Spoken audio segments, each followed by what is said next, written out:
नमस्कार, Jharkhand news fast live में आप सभी दर्शकों का स्वागत है। आइए देखते हैं आज का विशेष समाचार। होम्योपैथिया सोसाइटी के द्वारा जमशेदपुर ब्लड सेंटर में फैक्टर डिस्ट्रीब्यूशन कैंप और होम्योपैथिया के प्रति जागरूकता शिविर हुआ संपन्न। इस दौरान काफी संख्या में होम्योपैथिया पेशेंट और समाज सेवी उपस्थित थे। आइए देखते हैं एक रिपोर्ट।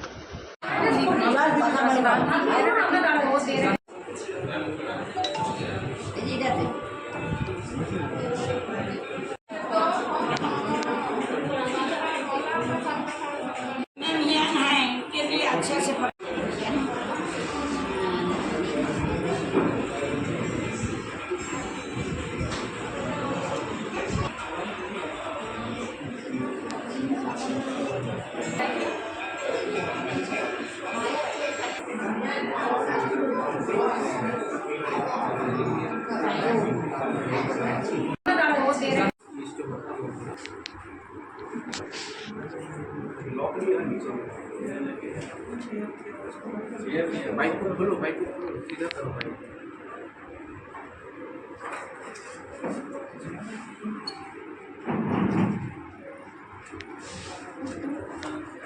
हेमोफीलिया पेशेंट पेरेंट्स लोगों को मालूम है इसको क्या बोला जाता है? हाँ, बटरफ्लाई बोलता है, नहीं तो स्कैल्वेन सेट, दोनों में से एक बोलता है। ठीक है, और इसको हमेशा कोशिश कीजिएगा 26 गेज। 26 गेज हम लोग को यहाँ पर मिलता नहीं है। 26 नहीं मिलेगा तो 24 गेज का लीजिएगा। जितना पतला रहेगा हेमोफिलिक पेशेंट के लिए उतना अच्छा है। वेन ज़्यादा पंक्चर नहीं होगा और डिफेक्ट भी नहीं होगा। तो कोशिश कीजिएगा 26 गेज अगर मिलता है, बहुत कम मिलता है, टॉप का मिलता है, कभी कभार आता है, तो 26 गेज यूज़ कीजिएगा। नहीं मिलेगा तो 24 से और नीचे मत आइएगा। जितना नीचे आइएगा मोटा होगा। मोटा होने से क्या होगा, वेन पंक्चर ज़्यादा खराब होने का रिस्क रहता है। ये वाला याद रखिएगा। हाँ, इसको इस तरह से लेते हैं, इस तरह से पकड़ते हैं। इसको पिक करने का पोजीशन इस तरह से रखते हैं। पहले तो इधर में एक इस तरह से रखते हैं। पिक करने के बाद हाँ, यहाँ पकड़ते हैं। नेडल को जो है इस तरह से पेन सही जगह पे है, ठीक है। उसके बाद इस जगह पे उसको 90 डिग्री में रखना होता है। उसके बाद पुश करने के बाद उसको सीधा कर देना होता है। इस तरह से वो चले जाता है। अभी जब में ब्लड आ गया, देखिए ड्रॉप कर रहा है, ठीक है। इस तरह से ब्लड देखिए, इससे अगर निकल रहा है ना, जो पानी निकल रहा है मतलब वो ब्लड निकल रहा है, तो आपको सही वेन मिल गया है। तो उसका बाद जो ब्लड यहाँ तक आने का है, यहाँ का आने के बाद जो फैक्टर डाइल्यूट करते हैं, उसके बाद उसको लगा के धीरे धीरे फैक्टर पुश कीजिए। ये मेडिकल से डमी है। इस पर हम लोग सेल्फ इन्फ्यूज़न का प्रैक्टिस करते हैं कि अगर खुद से हम लोग फैक्टर अगर हम लोग लेके जा रहे हैं घर में, तो फैक्टर को खुद से इन्फ्यूज़ करना है तो कैसे करेंगे। वो इस पर हम लोग अभी सभी लोगों को यहाँ पर बताएंगे, सिखाएंगे कि सेल्फ इन्फ्यूज़न कैसे करना है। और वो इसके सीख करके फिर वो अपने हाथ में खुद से अपना फीड कर सकते हैं, ट्राई कर सकते हैं। इस पर बिल्कुल इसलिए हम लोग सिखाते हैं ना इसको, क्योंकि कभी अगर हम लोग कहीं ट्रैवल कर रहे हैं, घर पे इमरजेंसी होती है, रात को तो अगर ज़रूरत पड़ गया खुद से लेने के लिए, डॉक्टर नहीं मिला, कंपाउंडर नर्स नहीं मिले, तो ये हम लोग को सीखना बहुत ज़रूरी होता है कि खुद से हम लोग कभी भी इमरजेंसी पीरियड में उससे अपने से फैक्टर नहीं पूछ सकते। मैं खुद एक फैक्टर है हजरा है। हम हेमोफीलिया सोसाइटी जमशेदपुर चैप्टर का फाउंडर एंड सेक्रेटरी है, और मैं खुद एक सीवियर हेमोफिलिक पेशेंट भी हूँ।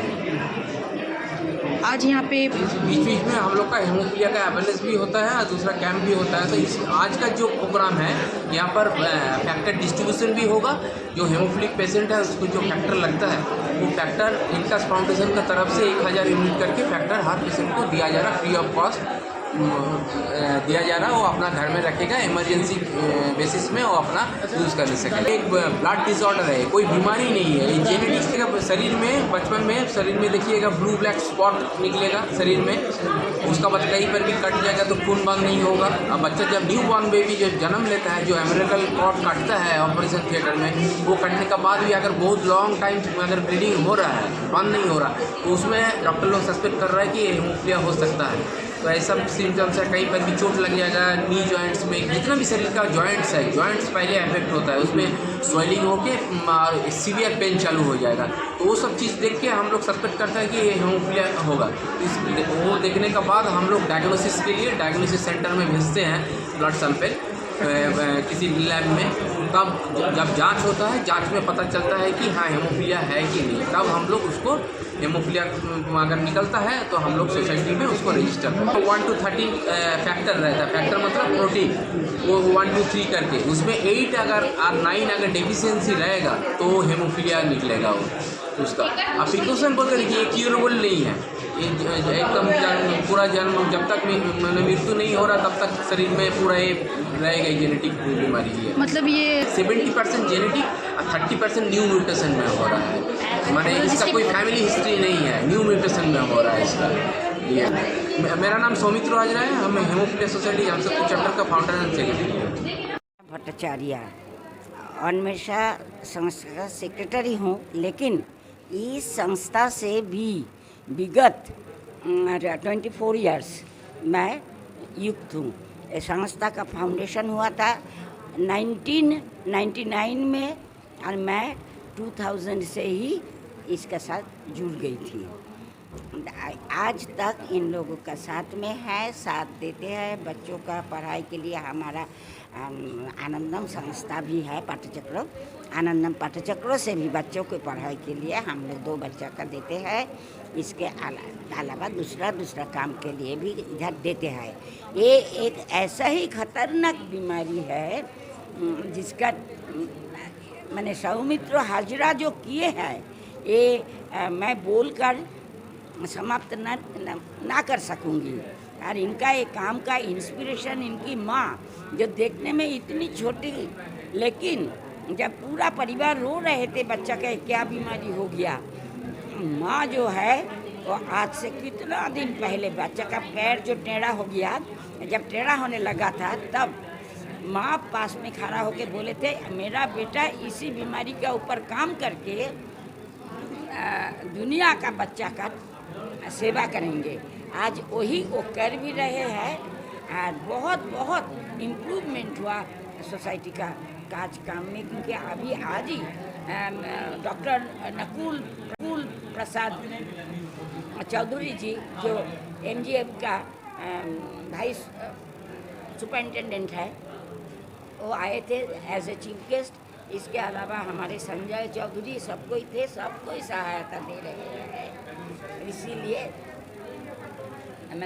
मैं तो बोले ना, ये मेरा बेटा ही है, इसको मैंने इनका परिवार के साथ में ऐसा हो गई या अपना परिवार का जैसा हो गया। ये ऐसा ही ये आगे बढ़ते रहे। इस बार पुराना से किसी को नहीं देखे, नया को देख रहे। और अभी इस बार हम लोग बोले किसी का ज़रूरत जो है ऐसे दिए, पढ़ाई का जो देते हैं वो दे दिए। और अलावा सिलाई मशीन भी हम लोग अन्वेषा से देंगे। ये उसी में से कई परिवार सिलाई करके रोजगार करेंगे तो बच्चा का और भी अच्छा से देखभाल कर सकेंगे। इतना ही कह सकते हैं।